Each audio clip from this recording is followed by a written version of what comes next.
Welcome friends. अब तक जो भी आपने थ्योरी देखा उस बेस्ड पर कुछ प्रोग्राम्स हैं। और अगर आप CS से डिप्लोमा कर रहे हैं या BE कर रहे हैं या आप BTech कर रहे हैं या आप DCA कर रहे हैं, PGDCA कर रहे हैं, तो आपको ये लैंग्वेजेस हैं। और इन लैंग्वेजेस में जो प्रोग्राम आज मैं आपको बताने वाला हूँ ये हमेशा आने ही आने हैं और ये आपके लिए बहुत यूज़फुल है, तो इसे समझते चलिएगा। और इस पूरे प्रोग्राम को हम उसी बेस पर बनाएंगे जो अब तक हमने समझा, उससे बाहर कुछ भी नहीं होगा। और आज का जो प्रोग्राम है वो प्रोग्राम है वैल्यू स्वैपिंग का, और इसे आप किस तरीके से कर सकते हैं। और दो तरीके से हम इसे देखेंगे कि हमें ये प्रोग्राम किस तरीके से करना है। और एग्ज़ाम्स में ये प्रोग्राम आते हैं, आपके लिए बहुत इंपॉर्टेंट है, तो इन्हें समझते चलिएगा।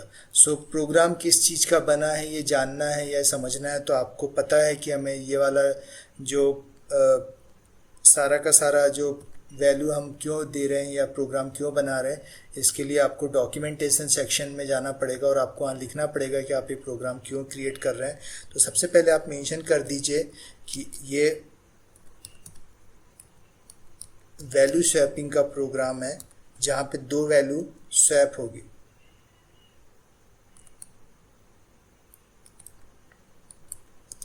Value swapping programming, okay. हमें वैल्यू स्वैप करानी है और जो हमने कमेंट सेक्शन में दे दिया मींस इस प्रोग्राम को कोई भी कंपाइलर इस प्रोग्राम को रीड नहीं करेगा, इस लाइन को रीड नहीं करने वाला, ओके। अब समझ लेते हैं स्वैपिंग क्या होता है। सपोज मान के चलिए यूज़र से आप दो वैल्यू इंटर कराते हैं, एक वैल्यू A की होती है और यूज़र उसमें उस वैल्यू में डालता है 10, और एक वैल्यू यूज़र इंटर करता है B की जिसकी वैल्यू है 20। और जब आप प्रोग्राम को रन करेंगे तो आउटपुट आपका कुछ इस तरीके से आना चाहिए, A की वैल्यू आनी चाहिए 20 और B की वैल्यू आना चाहिए 10। This is the value swapping program, means value swap हो जाएगी, बदल जाएगी एक वेरिएबल की दूसरे वेरिएबल से, ओके।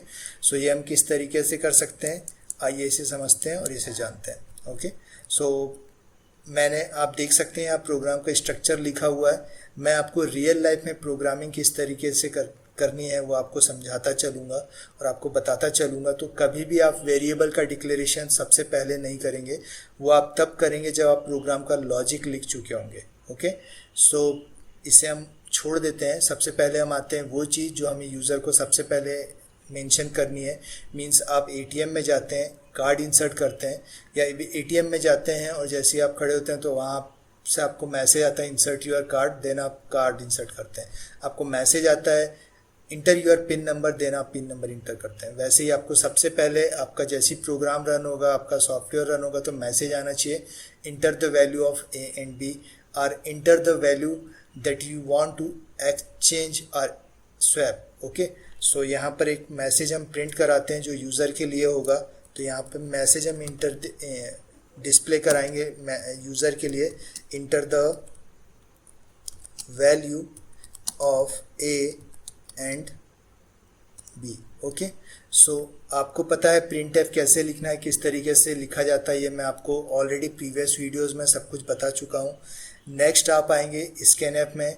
स्कैनएफ और प्रिंटफ के बीच का डिफरेंस हमने लास्ट वीडियो में ही समझा था कि स्कैनएफ में आप कभी भी मैसेज डिस्प्ले नहीं कराते हैं, यहाँ पे डायरेक्ट वैल्यूज़ आती हैं और उसके डेटा टाइप के हिसाब से आती है। तो ऑलरेडी मैंने यहाँ मेंशन करके रखा है कि जो वैल्यूज़ हम ले रहे हैं दैट इज़ इंटीजर टाइप, और ये सब क्या होता है समझना हो तो पहले की वीडियोस को आप देख लीजिए। और इंटीजर को हम चाहें तो %d के साथ और चाहे तो %i के साथ, दोनों के साथ मेंशन कर सकते हैं। मोस्टली जो यूज़ होता है वो %d यूज़ होता है। और यहाँ पर हमें यूज़र से दो वैल्यूज़ इंटर करवानी है, आप देख सकते हैं A और B, इसलिए हमें %d या %i 2 टाइम्स लेना पड़ेगा। आप यहाँ पे %d और %i दोनों ले सकते हैं, ओके। पर जो भी आप देंगे वो आपको इन्वर्टेड कॉटो के अंदर देना पड़ेगा और पैरेंथेसिस के साथ देना पड़ेगा, ओके। और इसके बाद आपको लगाना पड़ता है कॉमा, तो आप यहाँ पे कॉमा पुट कर दें। फिर आपको मेंशन करना पड़ेगा कि जो %d है ये आपने किसके लिए लिया है, A के लिए या B के लिए। हमने लिया A के लिए, फिर आप कॉमा लगाएंगे और फिर आएगा आपका B। आप यहाँ एक बात समझ चुके होंगे कि अगर मैं यहाँ फर्स्ट में B लिखूँगा तो यूज़र द्वारा इंटर की गई फर्स्ट वैल्यू B में चली जाएगी, ओके। इसलिए मैं यहाँ पे फर्स्ट A ले रहा हूँ और सेकेंड मैंने यहाँ पे लिया है B, ओके। अब जो आपका नेक्स्ट स्टेप होगा वो होगा अपना लॉजिक दिखाना, आपका लॉजिक। सो आप खुद सोचिए रियल लाइफ में अगर आपको वैल्यू स्वैप करानी हो दो वेरिएबल्स की वैल्यू, तो आप किस तरीके से करेंगे।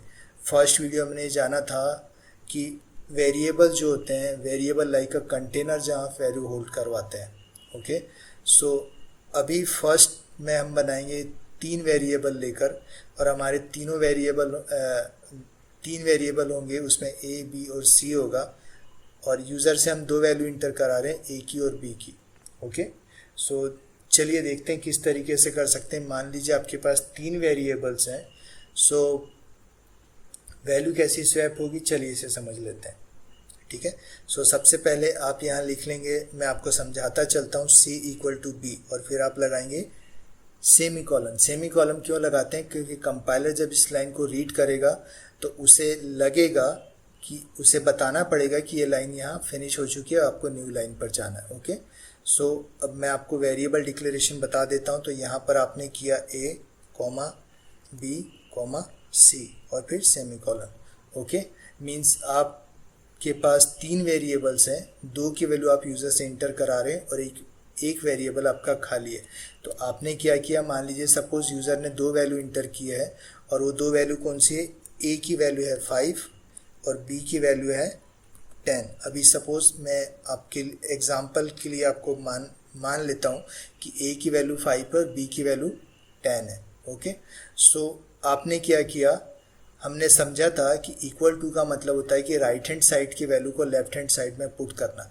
तो आपकी B की वैल्यू यहाँ पर कितनी है, B की वैल्यू है 10, जिसे आपने इंसर्ट कर दिया है C के अंदर, मीन्स अभी C की वैल्यू भी 10 हो चुकी है और B की वैल्यू भी 10 है। ओके, अब आपको क्या करना है, अब आपको करना है B इक्वल टू A, आप लिखेंगे B इक्वल टू A। तो आप यहाँ पे एक्चुअली क्या कर रहे हैं, अब आप कर रहे हैं कि A की वैल्यू को B में पुट कर रहे हैं। ओके, B की वैल्यू 10 थी जो आपने C को दे दी, अब आप A की वैल्यू जो 5 थी वो आप B को दे रहे हैं।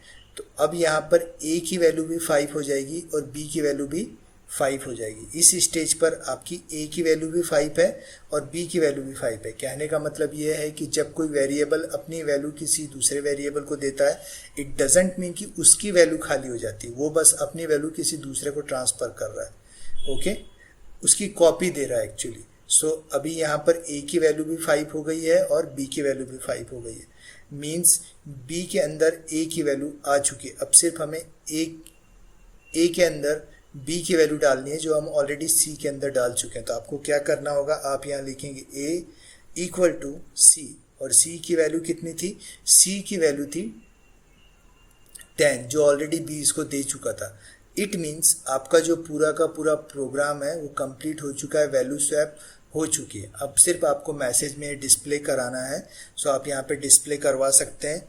आप यहाँ कह सकते हैं इन्वर्टेड कॉटो यहाँ पर दे दीजिए और यहाँ लिख दीजिए द वैल्यू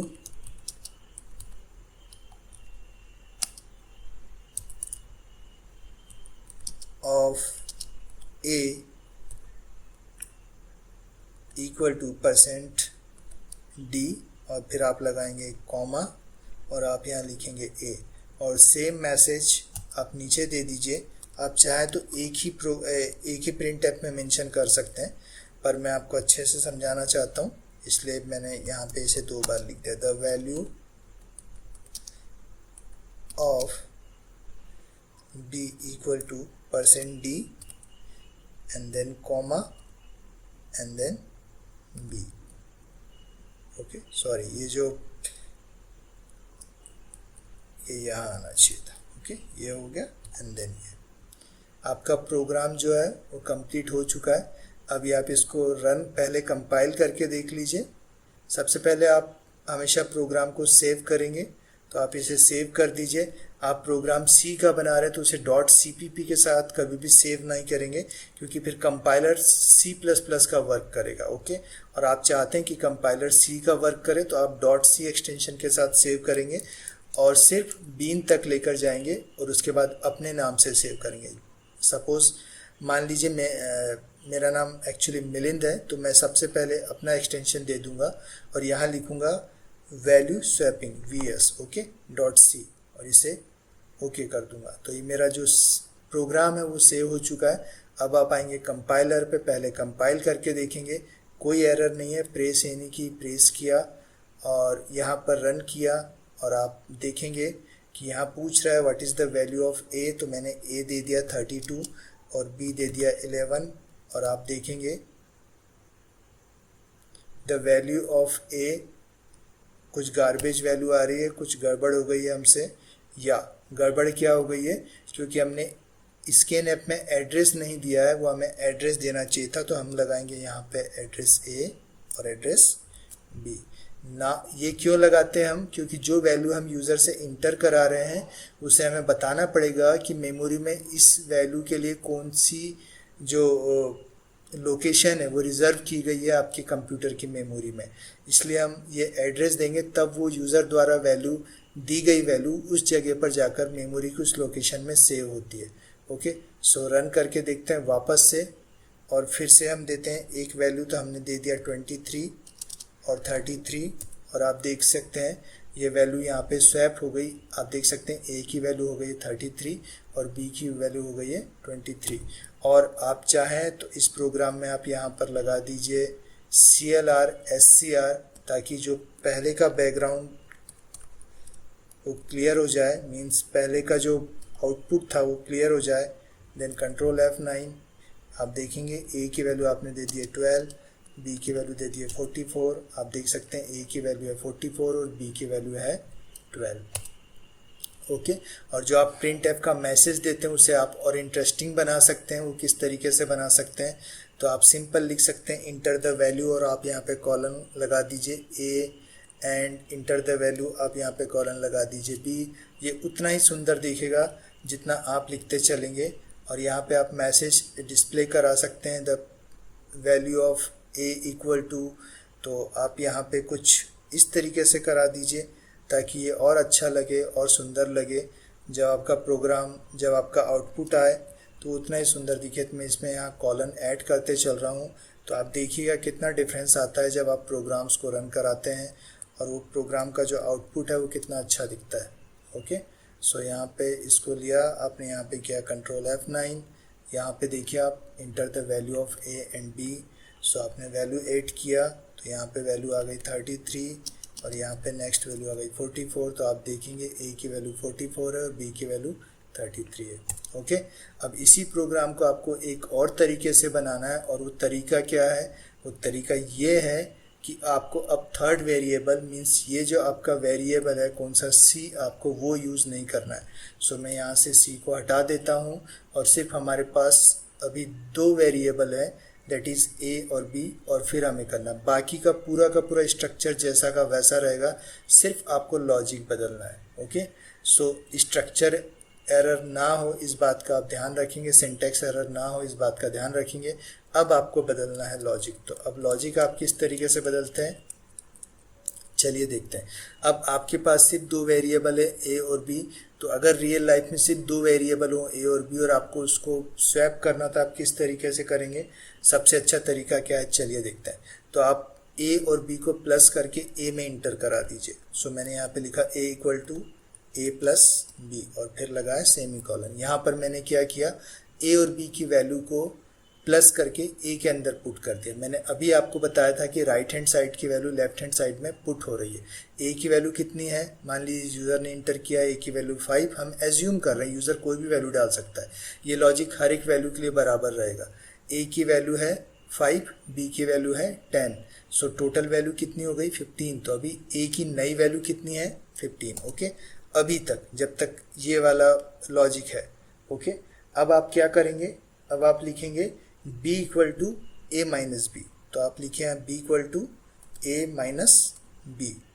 अब यहाँ पर क्या हो रहा है कि आपकी जो वैल्यू है b की कितनी है 10 और a की कितनी हो चुकी है 15। So 15 minus 10 equal to 5, means b में a की वैल्यू अब आ चुकी है। ओके, नेक्स्ट आपको एक और लॉजिक लगाना है कि अब a में b की वैल्यू आ जाए, तो आप क्या करेंगे, आप करेंगे a equal to a minus B.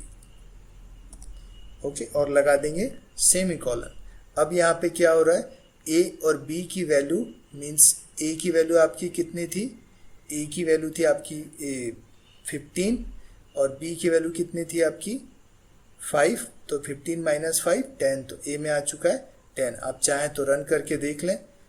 आप यहाँ पे कंट्रोल एंड देन F9 और ए की वैल्यू आपने दे दिया, दे देते हैं 89, बी की वैल्यू दे देते हैं 45, रन किया, ए की 45 और बी की 89। ओके, सो आई होप आपको ये क्लियर हुआ होगा। एक प्रोग्राम मैं आपको देता हूँ, आपको एक प्रोग्राम क्रिएट करना है, आपको एक प्रोग्राम बनाना है जिसमें आपको या कानितकर या कोई प्रोग्रामिंग की बुक, अगर आप अभियंकर वगैरह की भी यूज़ करते हैं तो आपको ये प्रोग्राम हमेशा मिलेगा जहाँ पे फ़ारेनहाइट को सेल्सियस में चेंज करना होता है। सो ट्राई करके देखिएगा, कमेंट बॉक्स में बताइएगा कि आपसे बना या नहीं। अगर नहीं बना तो मैं आपको नेक्स्ट वीडियो में वो ज़रूर बताऊंगा। सो चलिए मिलते हैं नेक्स्ट वीडियो में। Till then thank you and have a good day.